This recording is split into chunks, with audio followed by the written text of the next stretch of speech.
Hi, this is Mike Brown with the New York State Notary Public Association, November 2015 video review newsletter. This newsletter is for current New York State Notary Publics that are licensed and for people that are kind of curious about what New York State Notary Publics do. Today's topic will be what ID should any Notary Public ask for, and what is acceptable ID according to the New York State Notary Public License Law. Acceptable ID is two things, according to the statutes. Number one, if you do not know the person in front of you requesting a notary certificate, you must ask for, quote, proof that is satisfactory, unquote. Secondly, it's acceptable when you're knowing somebody that is satisfactory proof.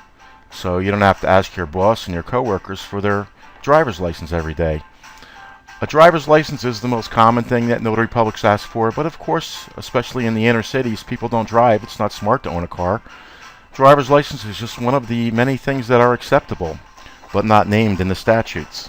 What do we mean by that? So the law says knowing somebody is satisfactory, but if you don't know them, you must ask for further proof that is satisfactory. That's our entire guideline. The problem is that the law does not define proof that is satisfactory, leaving it up to you, the notary public, to decide, potentially at your own peril.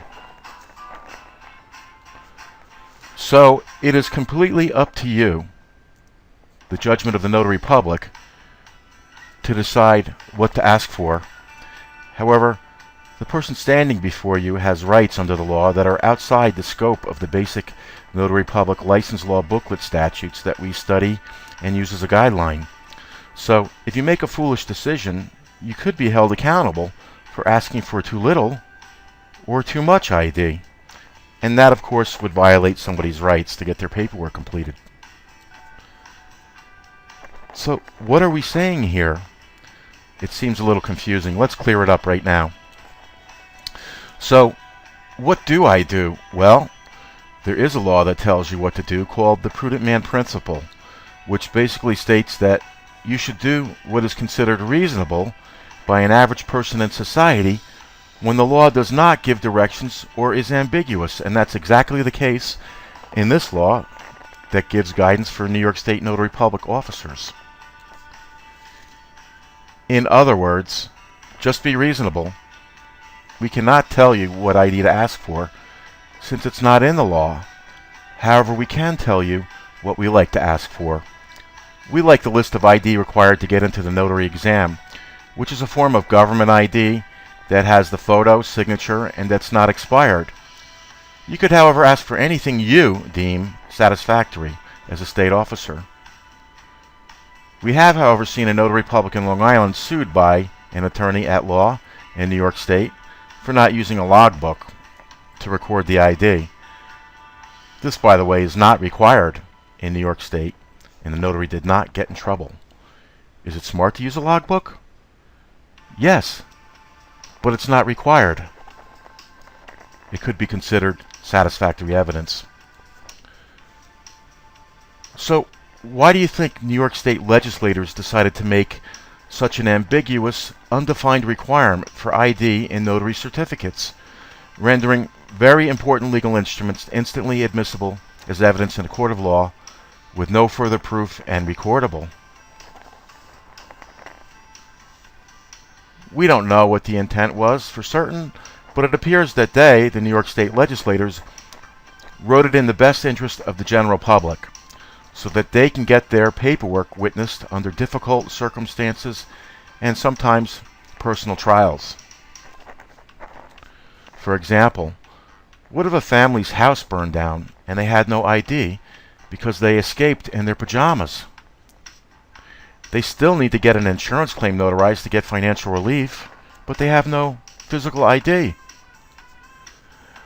Knowing the statute with confidence, you, a notary public, could establish their identity by interviewing people that know them and logging it in a logbook. It's up to you to decide what is the proof that is satisfactory that you will accept. then you'd truly be serving the public's best interest. So, we learned that notary logbooks are not required in New York. However, we like to call it the cover you-know-what book. Most major banking institutions in New York require their employees that are notary publics notarizing for their clients and the general public to use logbooks, but it's not required in New York state law. It might be considered prudent. In conclusion, if you know somebody already, you are good to go. If you don't know them, make sure whatever ID asked to see that it will be considered reasonable by someone of average intelligence in society. Oh, we're getting ambiguous again. What's average intelligence in society? Be kind. It's not their fault. So, please leave your questions or comments. Like, follow, share, and subscribe wherever you saw this. It helps us keep going, since this is a free service for you from the New York State Notary Association. Not a notary public or a free member of the New York State Notary Association yet? Please visit us at notarypublicnewyork.com.